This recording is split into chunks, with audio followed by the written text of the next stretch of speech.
1% of dudes rapping, they ain't nice as me. 98% ain't live the same type of life as me. The judge gave me life and then they sent me where the life is be. That level 4 with depth and vice, the type of stuff they like to see.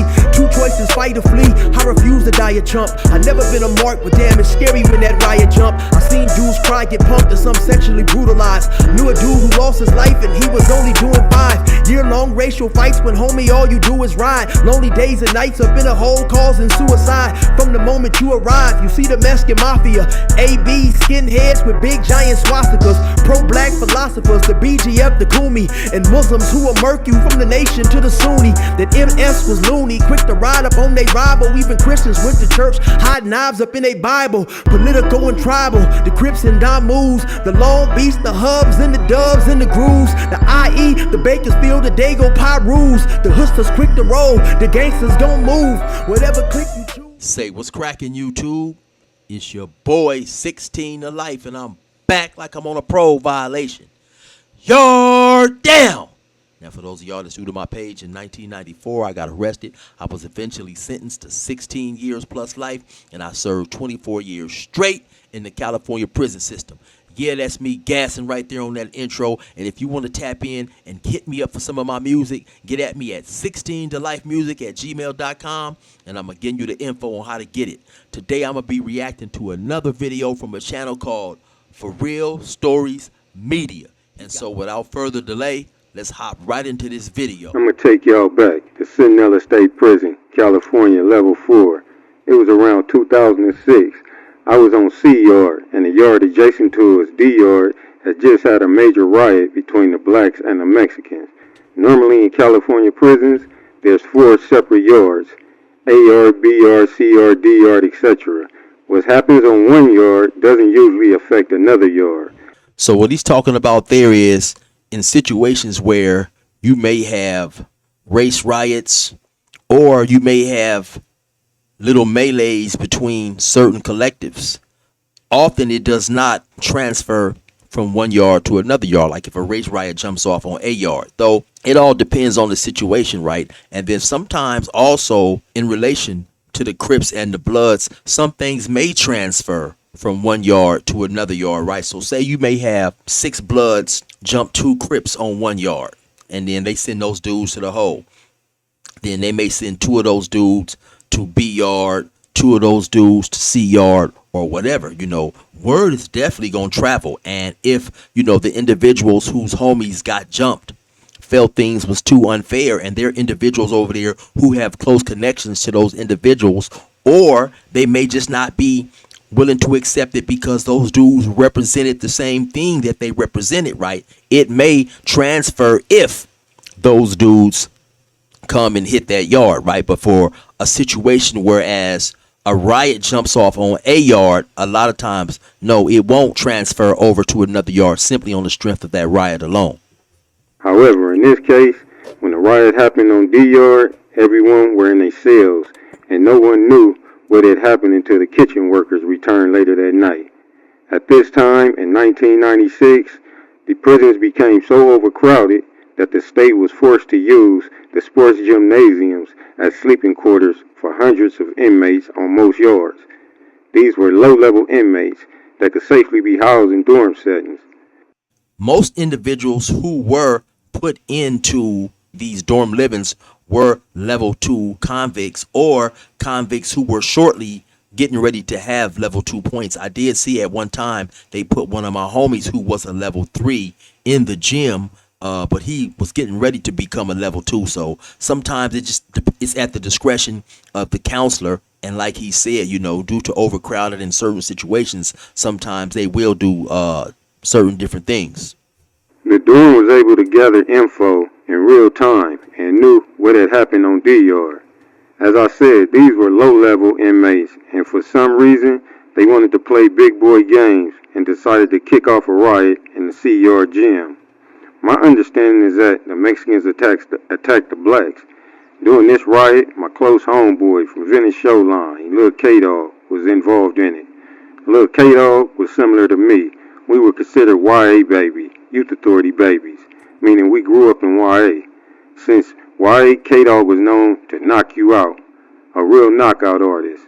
Now, Centinela is a prison 20 minutes from Mexico border, so there's a significant difference in numbers. Blacks were outnumbered in the gym. The word is, during the riot, Cato.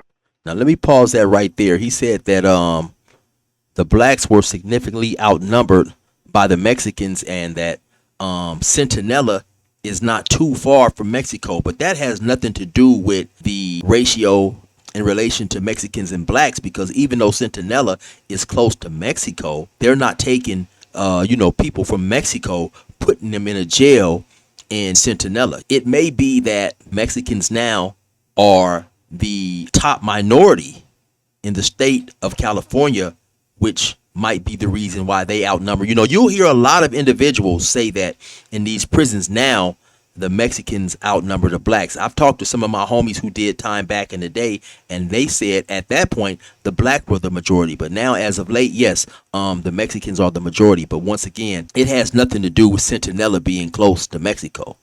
The word is, during the riot, K-Dog was getting busy as usual, putting hands on people, when the gunner from the catwalk took aim with the block gun and fired. The block gun is a non-lethal rifle that shoots wooden blocks with tremendous force. When the cop shot it, it struck K-Dog in the eye with enough force to put his eye out. K-Dog was rushed to the trauma center, where doctors worked to save his life. After this riot in the gym, the prison was placed on lockdown for about a week or two. One day, the administration wanted to take the temperature and see if things had cooled down. So they allowed the MAC reps from the buildings to come out and walk around cell to cell and update people on what's going on. A MAC rep is someone who's usually voted in by the convicts to be a liaison or a go-between for the population and the administration. They allowed 2 black MAC reps and 2 Mexican MAC reps out this day. The black MAC rep was a reputable blood from Pacoima, Peru, and the other a reputable Crip from Grape Street, Watts. The 2 Mexicans were Southsiders, gang members. As the 2 blacks went door to door, they explained to the blacks what had happened to K-Dog and that they got the best of the blacks this time. Before my boy from 2 P's and a B left my door, he whispered to me, "Capone, nice getting to know you, homie. I'm about to lay it down." Now, when he said 2 P's and a B, that's the individual that he was talking about. That's from Pacoima, which is also known as Pacoima Piru blood. And so when he said this dude is at his door, this MAC rep who's from Pacoima, 2 P's and a B, getting ready to lay it down, he's going from door to door, basically. So the whole purpose, once again, of letting these MAC reps out is the administration is concerned with trying to make sure this situation doesn't kick back up and make sure that it's over. So it's once again like a temperature check. And so while they're supposed to be going down saying, hey, something happened, everything is cool or whatever it is they discuss, obviously the dude from 2 P's and a B, the MAC rep, wasn't happy with what happened. And so he said he's getting ready to lay it down, meaning that he's supposed to continue to fight and basically take off on the 2 Mexican MAC reps that's out. I said, likewise, bro. It was clear that it wasn't over, and he wasn't waiting for a second attack. He walked to the other side of the building and talked to the homie from Grape Street. Then he made a beeline towards a door where one of the Mexican MAC reps was talking to one of his people through the door. When he walked up, you can tell that the Mexican, one of his people inside, told him to turn around, but it was too late. Soon as he turned around, 2 P's hit him so hard that his head hit the cell door and he immediately crumbled to the ground. He got on him fiercely. Meanwhile, the second one saw what was happening and tried to run over there, but Grape Street was waiting on him. He met him in the middle of the day room and started attacking him with no mercy. A shank flew out of the Mexican pocket in the center of the day room, and you could hear it clank. Now you have pandemonium in here. The police in the tower has finally noticed what's going on and pushed the alarm, and it's blaring. You got Mexicans locked in their cells, watching their homies get destroyed, and could do nothing but yell, "Fuck you, niggers." You got blacks in their cells screaming, "Get their ass," and laughing. The police finally pepper spray everyone and get it stopped. When it was over, they had to bring a stretcher for one of the Southsiders, and the other was bloody, and they all went to the hole.